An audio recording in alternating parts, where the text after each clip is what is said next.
SEC spring meetings have officially begun down in Destin, Florida. What were some of the most notable quotes that came out of the spring meetings from day one? That, kickoff times, a whole lot more. It's your Wednesday, Locked On Vols. You are Locked On Vols, your daily podcast on the Tennessee Volunteers. Part of the Locked On Podcast Network, your team every day.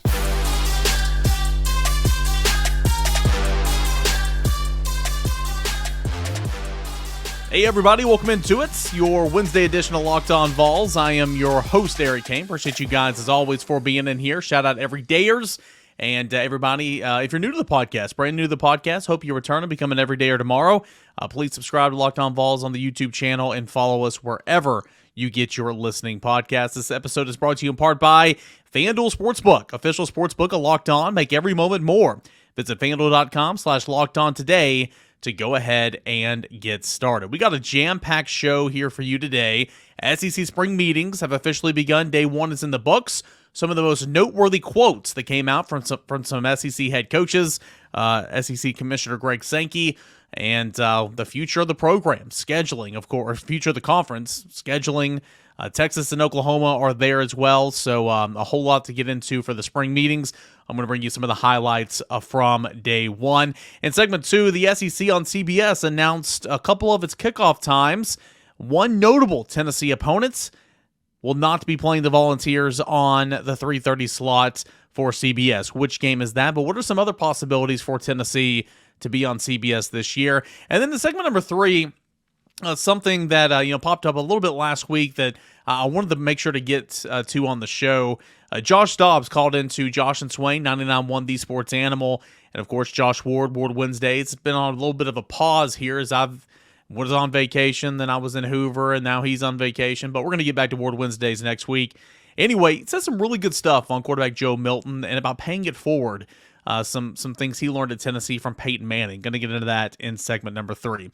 All right, let's go ahead and get into it. What were some of the most noteworthy things to come out of the spring meetings day number one? Well, Ross Dellinger had that report a couple of nights ago that it feels like the SEC is going to remain at an 8-game conference schedule, that it's unlikely that the SEC would go to 9 games. Of course, none of that is done. None of that is over with. They're still discussing it. They're still talking about it.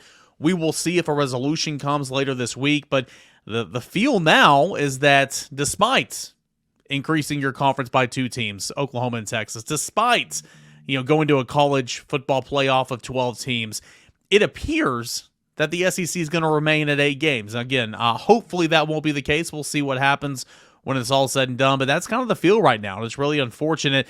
Of course, name, image, and likeness was discussed during day one of the SEC spring meetings, all that type of stuff. And I wanted to pull and kind of cherry pick some of my favorite quotes from day one. And the first one was from Eli Drinkwitz. And you guys know that I'm not really much of a fan of Eli Drinkwitz. I think he's a decent coach, but I don't think he's a great general manager of an SEC program. I think he says stuff just to stay relevant. I think a lot of what he says is just utterly stupid. But he was quoted on day one of the SEC spring meetings, and I had to bring it on the show because I thought it was just hilarious. Ross Dellinger put out a tweet, or a quote tweet rather, and he says, Eli Drinkwitz on college players through NIL making more money than his brother-in-law, who is a pediatrician, saying he saves lives. And so essentially Eli Drinkwitz was getting bashed and bashed and bashed. But for full context, Eli Drinkwitz came back and he quoted that Ross Dellinger quote and said, for full context, here's the question and the answer.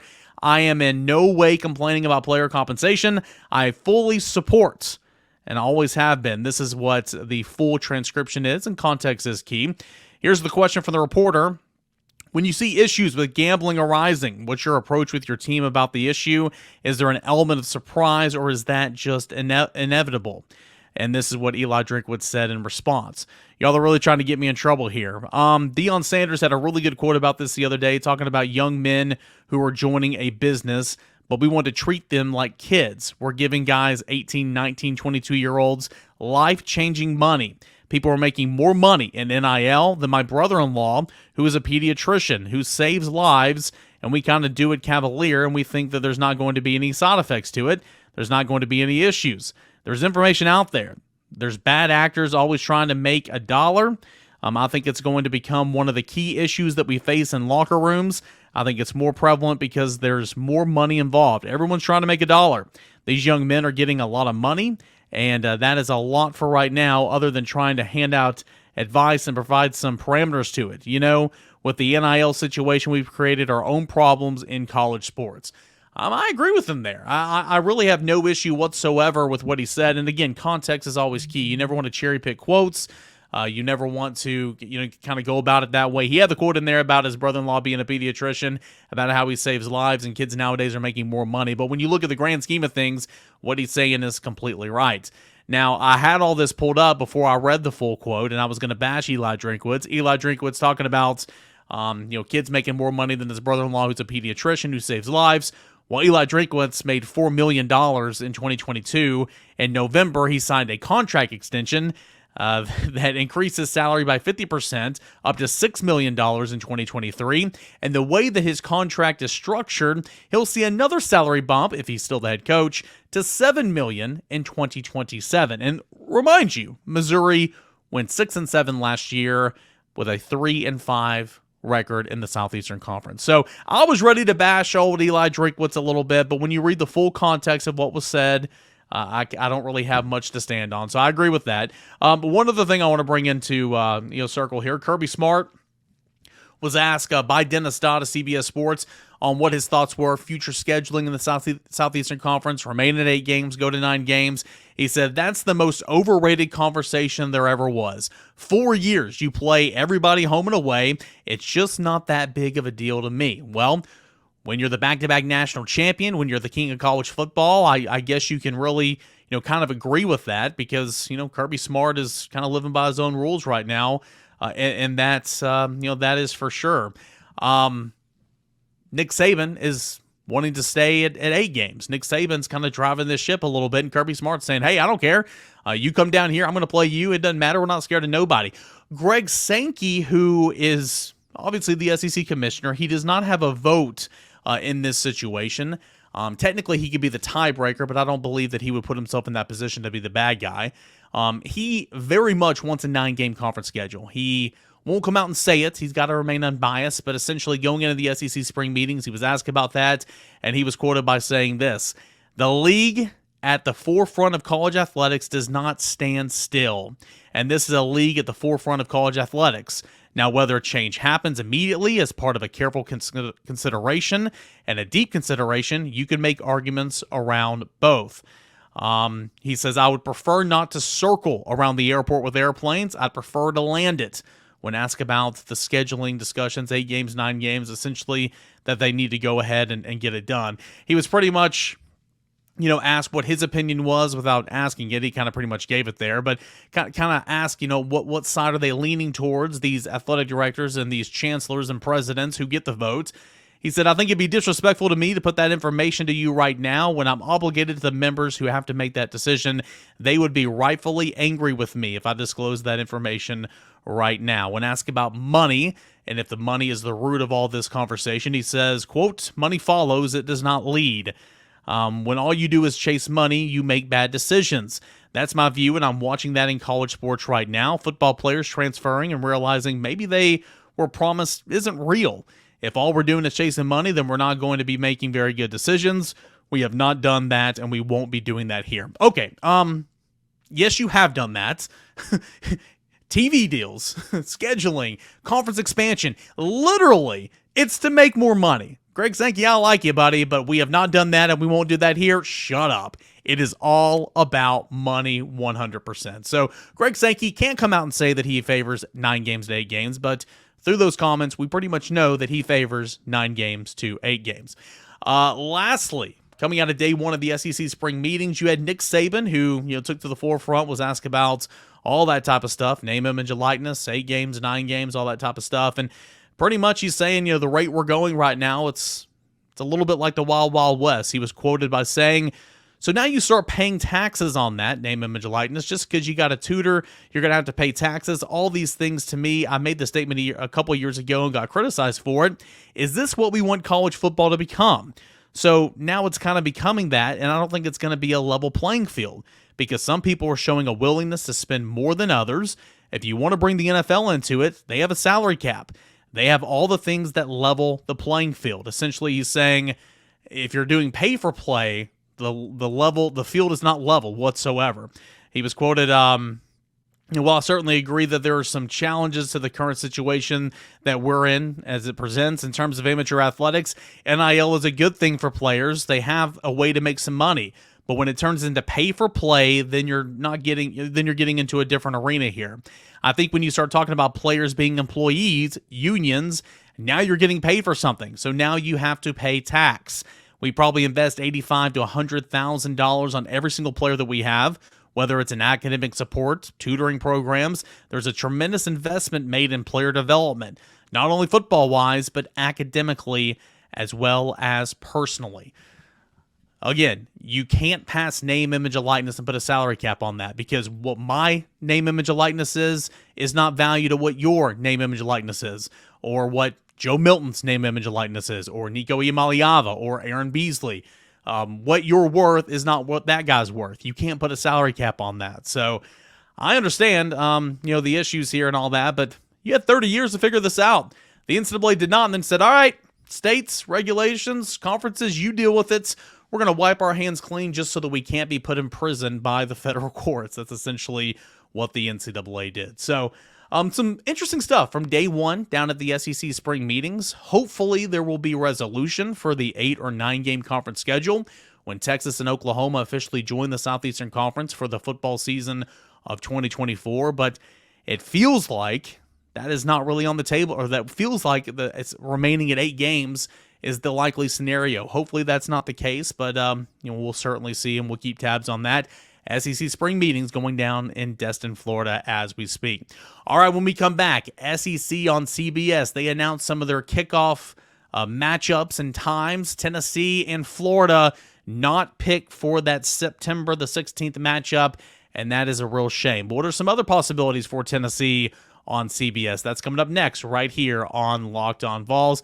But guys, as we always do, I want to remind you about a proud sponsor of the show. That is our friends over at FanDuel Sportsbook. Make a fast break to FanDuel during the NBA playoffs right now. Eastern Conference Finals just wrapped up, and boy, was it a good one. The Celtics couldn't quite complete the comeback. Miami put them down, but because right now, new customers over at FanDuel Sportsbook can get a no-sweat first bet up to $2,500. Yes, $2,500. That's $2,500 back in bonus bets if your first bet doesn't win. All you need to do is go to FanDuel Sportsbook right now. Get great promotions over at FanDuel Sportsbook each and every single day on the safe and secure, easy-to-use app where you get paid instantly. You don't have to sit around and wait for a week or a month, end of the month, whatever, to get your cash out. You get paid instantly. There's no better place to bet on the playoff action than over at America's #1 sportsbook. Visit FanDuel.com/lockedon and get a no-sweat first bet up to $2,500. That's at FanDuel.com/lockedon. FanDuel, the official sports betting partner of the NBA. We'll go back into your Wednesday edition of Locked On Vols. I'm Eric Kane. Appreciate you guys being here. Shout out everydayers for making Locked On Vols your first listen each and every day. SEC spring meetings are underway down in Destin, Florida, and that was some of the highlights from day one. We'll continue to break down all that's being discussed down there every single day right here on Locked On Vols. Tennessee playing in the Clemson Baseball Regional. That is coming up at the end of the week. Tennessee and Charlotte. The 2 and the 3 will get going. Seeds in that region will get going at 6 o'clock on Friday nights, and that game will be televised on ESPNU. I will be at the Clemson Regional, and if you want to follow along with Tennessee baseball, you can follow my work over at VolQuest.com right here on Locked On Vols, and as always at _Caner. Okay, so on Tuesday, the SEC on CBS schedule, parts of it was announced, some of those windows, and it gets going on September the 16th. South Carolina at Georgia. That's a noteworthy date because that's when Tennessee plays Florida. That's unfortunate. They have a couple of double headers scheduled for this season, one of which is on October 21st at noon. Air Force will be at Navy, and then there'll be another SEC on CBS game of the week at 3:30. World's largest cocktail party in Jacksonville, Florida. Georgia versus Florida. That's going to be on the 28th of October at 3:30. Another doubleheader on November the 4th.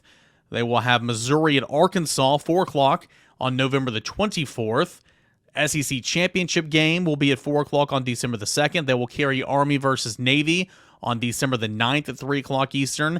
And CBS will also televise the Tony the Tiger Sun Bowl at 2 o'clock on December the 29th. And, of course, that is an ACC Pac-12 tie into that one. So, essentially, starting off with a bang, September the 16th, the SEC on CBS game of the week is going to be South Carolina at Georgia. It is not going to be Tennessee and Florida. It's very unfortunate. Tennessee and Florida have played on that 3:30 time slot on CBS like 15 times in the last 20 years or something. It's been insane how many times they have played in that time slot. It's been wild. Unfortunately, that's not going to be the case this year. And I thought that was going to be it last year. Thought that the announcement this week was going to have Tennessee and Tennessee and Florida on September the 16th, but that is not the case. But some other weeks that would be intriguing for Tennessee. A lot of these weeks where they don't have a matchup, they just say SEC on CBS game of the week, SEC on CBS game of the week. When I look at the Tennessee schedule, and I look at some primetime Southeastern Conference games that could maybe go in there. Look at September the 30th. That slot is open. South Carolina at Tennessee. That's going to be a good game. Why? Well, because you've probably got contenders 2 and 3 in the SEC East going at it. The two teams that are trailing Georgia, the two teams that, in my opinion, are probably ahead of Florida and Kentucky at the time being. The way South Carolina took a step at the end of last year, the way Tennessee obviously took a ginormous step last year, I think that would be a really good game. Plus, South Carolina knocked Tennessee out of the playoff picture last year. And so that is a game that Tennessee fans are going to be rowdy for. They're going to be showing up early and could be really interesting at Neyland Stadium on September the 30th. That week is open, so I think South Carolina at Tennessee could be a really, really good possibility for CBS 3:30 game. What about on October the 14th? Part of a doubleheader. You've got, I believe, let's see here, October the 14th. I think that's the Air Force at Navy game. Yeah, you got Air Force at Navy at noon, but that 3:30 time slot is opened up, and Tennessee on that day welcomes A&M. That'll be the first game following the bye week for the University of Tennessee, so Texas A&M coming to town. Could that be a potential for a 3:30 CBS game? Not much of a rivalry, sure, but depending on what Texas A&M looks like at this point in the season, depending on the quarterback that they go with, depending on the offensive the offensive situation with the coordinator right there with Petrino and, of course, Jimbo Fisher, what does A&M look like at that point in time? And remember, these games are scheduled out a week in advance, so it would be around the end of September or 2 weeks in advance. It would be around the end of September when they announce the October 14th CBS kickoff time and team. So, that'll be interesting. And, of course, what does Tennessee look like? But Texas A&M at Tennessee and Neyland Stadium, I think it'd be another candidate to be on CBS at this point in time this year. Let's go 1 week. October 21st, another doubleheader. And the doubleheader has Air Force at Navy. Okay, sorry. So October 14th, that was a straight doubleheader. There's no game schedule whatsoever. October 21st is a doubleheader. At noon, it'll be Air Force at Navy. And then the afternoon 3:30 slot is opened up, and could potentially Tennessee be in that time slot? Well, Tennessee is playing Alabama. Third Saturday in October. Tennessee and Alabama. You know as well as I do, that is a great candidate to be the 3:30 CBS game.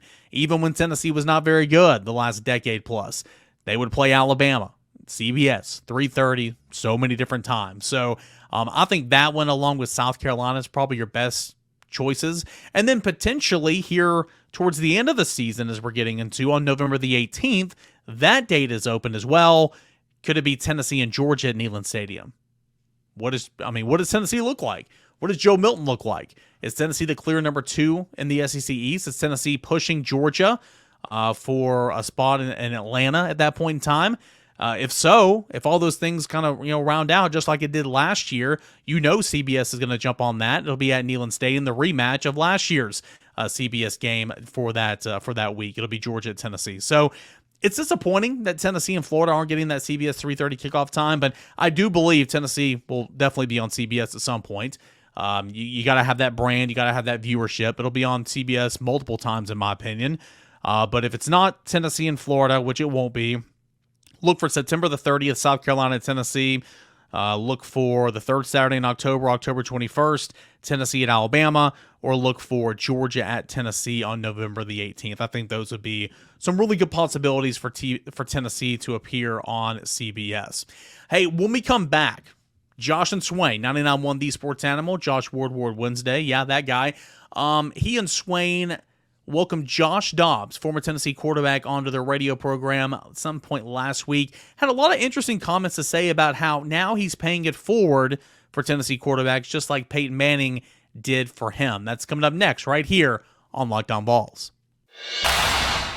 We got a final segment left here of your Wednesday edition of Locked On Vols. @_Caner and at Locked On Vols is where you can engage with the show. Appreciate you guys, you everydayers, for showing up and engaging with me on Twitter and on the YouTube comments. I see those, and I appreciate you guys there.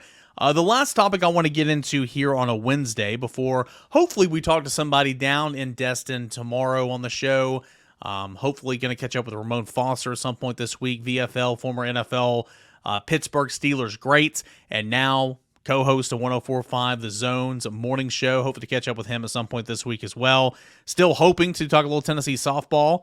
Haven't had much of a struck out trying to get someone to come on the show to talk Tennessee softball, Lady Vols softball, but hopefully before the weekend starts, I can get somebody to talk that as well. We'll preview everything that is the Clemson Regional coming up on Friday. So we got a couple of really good shows coming up to end in your work week here on Locked On Vols. But to end this one, Josh and Swain welcomed former Tennessee quarterback Joshua Dobbs onto the radio show last week. And it was really good conversation about paying it forward for Tennessee quarterbacks. I was speaking on this podcast a couple days ago, and it was during Bill Conley's top 75 quarterbacks of the 2000s, and Peyton just missed that one. T. Martin just missed that one. Casey Clausen was not on that list. Of course, those two quarterbacks because they don't they were in the 90s. Casey Clausen didn't appear on that list. Eric Ainge didn't appear on that list, and Josh Dobbs didn't appear on that list, but. That's, before Hendon Hooker, those were really the only, noteworthy quarterbacks that you could brag about coming from Tennessee in the 2000s. Josh Dobbs is, phenomenal, beating Florida in 2016, beating Georgia on the Hail Mary in 2016. He was so much fun to root for, and he's made a career as being a backup quarterback in the National Football League. So he's still making money playing football, and that's awesome. He came on the show, Josh and Swain, 99.1 The Sports Animal, and recounted a story about when Peyton Manning came back and spent some time with the Tennessee quarterbacks when he was still at the University of Tennessee. It was just after he retired from the National Football League, and this is the quote that he said about that visit. He said it was all about preparation. He sat us down, and we went through literally like a 3 hour dissertation from Peyton and just talking about preparing as a quarterback, not only obviously for games, but to be the best person you can be, the best teammate you can be, and what you're doing throughout the year to improve and to get ready for the season. He remembers that being the lesson, the 3 hour dissertation that Peyton Manning gave to him and the Tennessee quarterbacks back when he was still there. And of course, Dobbs went on, one of the better quarterbacks of this era for sure for Tennessee, no doubt about it. And, he went over and said, now he's trying to do that with Joe Milton and with Tennessee quarterbacks. He said, he said he was in town recently and reached out to Joe Milton. And, he said this about that experience, quote, I remember texting Joe. I was like, I'll be in town on Friday. Want to get a workout in, or do y'all want to get a workout in? He was like, cool, I'll set it up. Then showing up Friday night, 9 o'clock Eastern time, and he had every receiver out there. They were in the warm-up lines. They're getting ready to go to get some work in. He said it was really cool seeing their work ethic, really cool seeing the culture from the current guys on campus there at Tennessee. It's cool hanging out with them, throwing with them, and just being a brother, a former Vol quarterback. And so I thought that was really interesting, the story that he said. He's saying, hey, Peyton did this for me. I want to come back and do this for you. texting Joe Milton saying, hey, do you want to work out? Or do y'all want to work out? Joe's like, yeah, cool, I'll get it set up. He shows up at the time and place, and every receiver's out there getting warmed up, ready for a little workout. I thought that was really, really cool. One, it shows the culture, the buy-in. Everybody wants to get there, get better. Number two, it shows that Joe Milton's a leader of this football team, leader of the offense, and pretty much what he says they do. I think that's awesome. Number three, it just shows like, hey, these guys, they care. They want to get better, but when Josh Dobbs comes in, you want to go out there and show out for him. You want to go out and learn something from him, right? Just like Josh Dobbs did when Peyton Manning, was likely here on campus. And final thing he said, during this interview about that experience, he said, it's all about a fraternity, continuing to build that fraternity, if he and his brothers at Tennessee, to be able to be a part of it, man, I know it means a lot to me, and it means a lot to them as well. So I thought that was a really, cool little exchange. And of course, that was during an interview last week on Josh and Swain, 99.1 The Sports Animal. I'm not shocked whatsoever that Peyton Manning came in and gave a 3-hour lecture on how to be a better quarterback or how to be a better teammate and being prepared. That shocks me none in the slightest, right? I mean, that's so Peyton Manning, it hurts. And Josh Dobbs has been around ever since leaving Tennessee. He's been around. He's been hanging out with Hendon Hooker, and now he's hanging out with Joe Milton. And when you think about it, you feel like Josh Dobbs was here just the other day, right? But he was gone, and then there's been 2 head football coaches since his departure. Butch Jones's last year in 2017, then he gets fired. Jeremy Pruitt came in, and now you got Josh Heupel. So it's been a minute. It's actually been a little bit, but of course Josh Dobbs still making time to come by and hang out and show his face, and more than anything, kind of hand out his resources to try to better the next Tennessee quarterback. So that's what he's doing with Joe Milton right now. Thought that was a really neat story. And for Joe, I continue to talk, and I was talking with some friends over the Memorial Day weekend, and I think until we see, and this is nothing I haven't said to you guys here on the show, but I think until we see Joe Milton do it week after week, game after game, then we're not going to know if he's truly turned the corner. He's super easy to root for. It's got all the tools possibly imagine in terms of arm strength and build, and he's dropped 10 pounds, so that should help with his escapability as well. So I'm intrigued to see what Joe Milton looks like, this season. I think that is obviously, I'm not going out on a limb and saying that, but I'm intrigued to see what Joe Milton looks like, and I'm intrigued to see what what Tennessee looks like this fall. So Joe Milton is the leader of this football team. No ifs, ands, buts about it. I think Nico Iamaleava is a competitor. He's been quoted in saying, I want to get better. I want to be a sponge, but also I know that this is Joe's team, and I want to help him. I want to be what he was to Hendon Hooker last year, and I think that is such an awesome dynamic to have in a quarterback room. Truly does speak to the culture of Tennessee. So you're also during the honeymoon stage right now. Josh Heupel's during the honeymoon stage right now. Tennessee offense, Tennessee's team, it's all during the honeymoon stage. What happens when things don't go your way?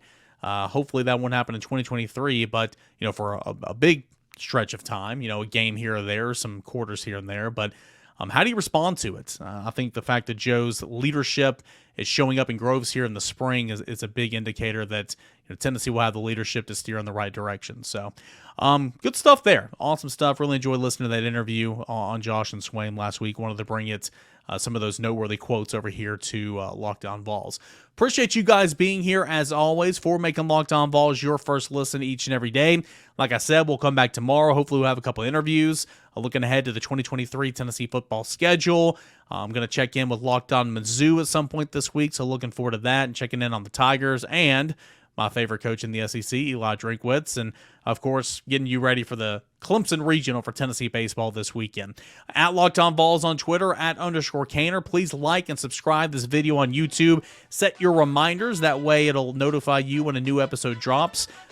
Subscribe to Locked On Vols on YouTube, and please subscribe and follow wherever you get your audio podcasts. If you're on Apple Podcasts, rate me 5-star, leave me a positive review. I say all this stuff every single day, but I promise it truly does make a difference. Appreciate you guys as always for being here. Everydayers, thanks so much. We'll do it again tomorrow. This is Locked On Vols.